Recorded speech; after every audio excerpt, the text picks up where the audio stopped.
Guys, আসসালামু আলাইকুম। আমি এখন এই যে আলু পরোটা করব। এটা আলু দিয়ে মাখাই নিছি, আলু ভর্তা দিয়ে মাখাই নিছি। তো এখন আমি পরোটা করব সকালে নাস্তার জন্য। তো এখন আমি একটা একটা করে বলে নেব।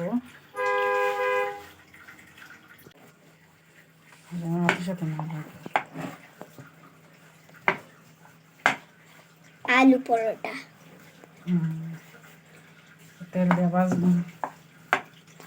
তেলে তো সেই হবে সেই।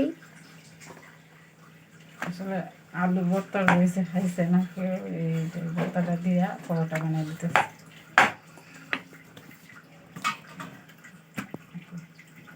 হয়েছে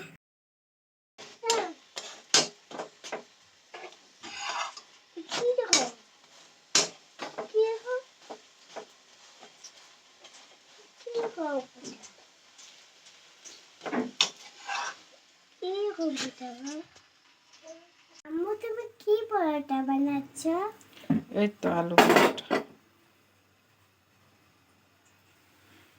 ওয়াও, সুন্দর।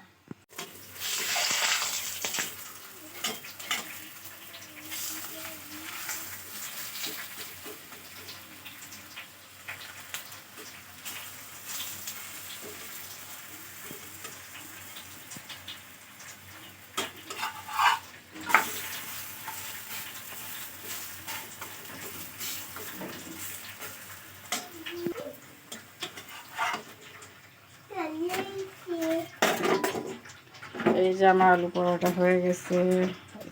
সুন্দর করে গুল হয় নাই, কিন্তু কাইটা নরম হয়ে গেছে, যার কারণে এরকম হয়েছে। কিন্তু খেতে অনেক মজা হয়েছে, খেয়ে দেখছি আমি। তো দেখেন, অনেক সুন্দর আলু পরোটা হয়ে গেছে। সবাই শেয়ার করে দিবেন আমার ভিডিওটি।